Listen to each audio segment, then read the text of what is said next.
Well, howdy folks, it's Matthew, your friendly neighborhood technician, making another video for you out of Boise, Idaho. I've got a 2006 Honda Odyssey, is what we're looking at. It's got a 3.5 liter engine, and it has come in needing the diagnosis. The check engine light has been on for a few months, actually. I guess it kind of comes on, turns off, or it's been on and has stayed on. Bottom line is check engine is on. And the vehicle is running just a little bit rough. It's not too rough if you ask me. It definitely has a slight misfire. So the first thing I did was obviously I plugged in the computer and I went ahead and just wanted to see what type of codes we had. Now, what I'm looking at right now, you see these codes, some of you might go, well, that's not a normal OBD2 code, and you would be correct. That's not your normal P00225. These are actually dealer codes. These are manufacturer codes. I got this awesome new Innova computer, and I can go straight into OEM, get a little deeper into the computer, and look at the actual manufacturer's dealer's codes versus the global OBD2 generic codes. And bottom line is the fuel injection control module has communicated with the computer that all of the O2 sensors are not working correctly. Now, if we go back into global OBD2,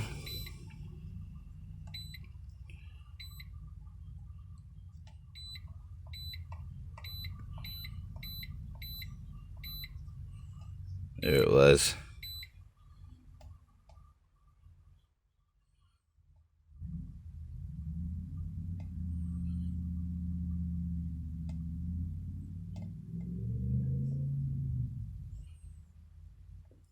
Come on, computer. There you go. You'll see that the global OBD2 codes pull the same 7 O2 codes. All right, if we look at freeze frame data, gives us all the information we need to see.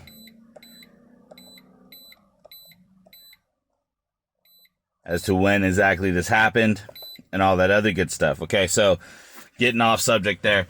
Long story short, it's not normal. That would be considered an anomaly for all 4 O2 sensors to throw codes at the same time.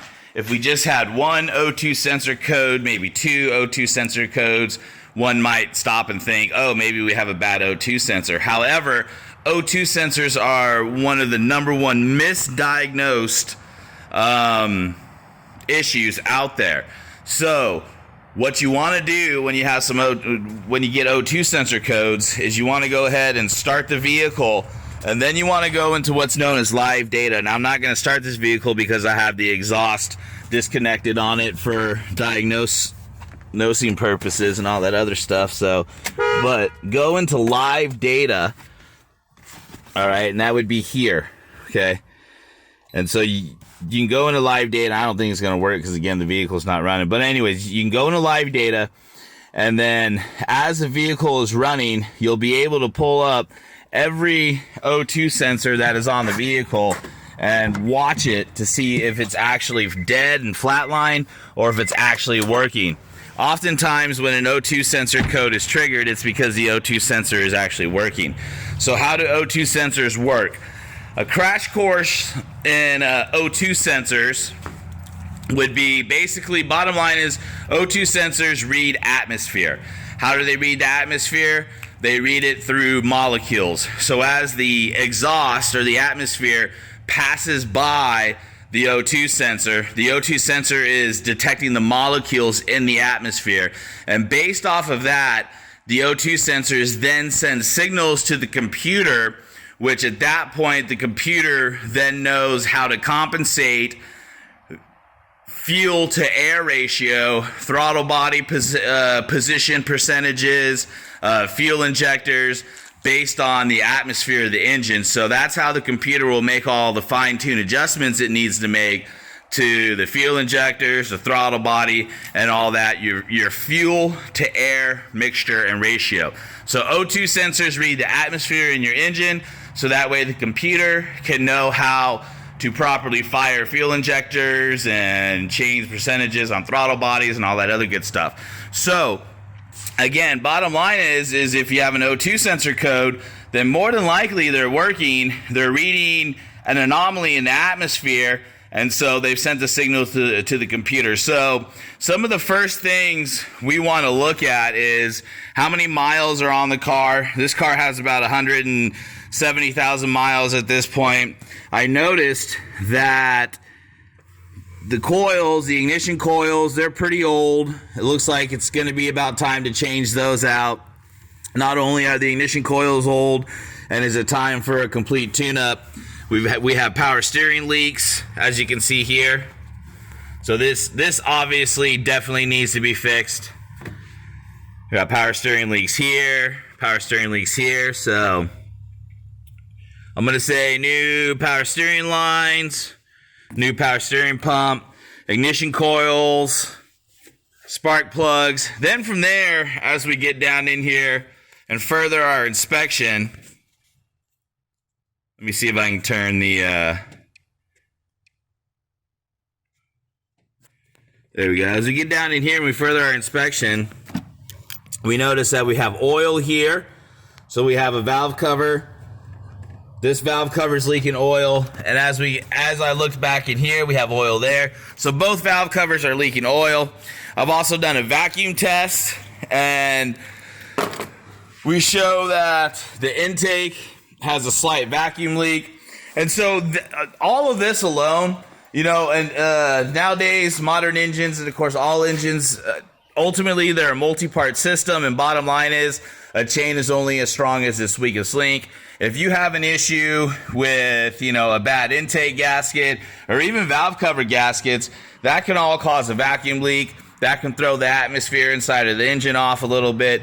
That can trigger all 4 O2 sensor codes. Now, another thing that I wanted to look into as I was going through this diagnosis was, is it possible that the catalytic converters are clogged? Because the 2 O2 sensors aft and before the catalytic converter, again, they're all throwing codes. So I did go ahead and just kind of drop the front exhaust here so we could look up inside of here.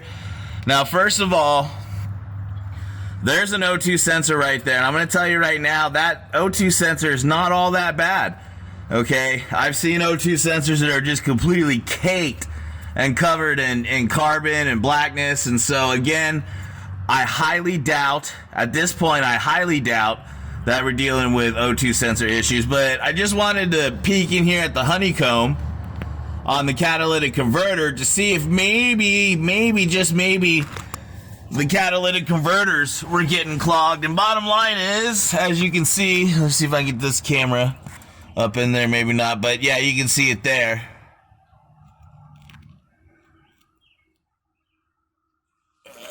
Okay, there's the O2 sensor up there. That O2 sensor is nice and clean as well. And that catalytic converter is nice and clean, because it would stink if I were to, and yeah, you can see there's just oil. There's oil leaking here. It would stink. Let's see, oil pan, gasket.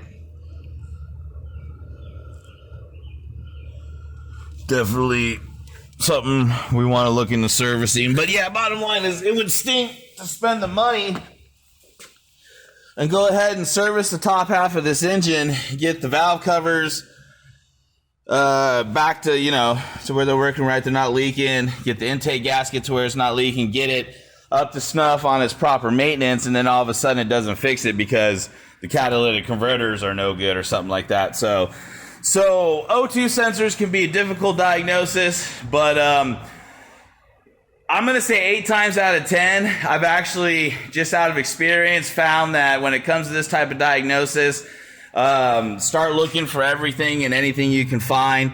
And on this one, I'm going to say it's a combination of intake gaskets, valve cover gaskets, different leaks, oil leaks, power steering leaks, and all that other good stuff as to why the engine has a slight misfire and why the atmosphere in the engine is not proper and why we have check engine lights on. So I'm going to go price all this out for these people and go from there. I do believe that at 180,000 miles, 170, 180,000, is basically what this one has. We are to a point to where we do want to ask ourselves, do we want to spend, what it's going to take to get it back up to snuff on maintenance? It is not cheap.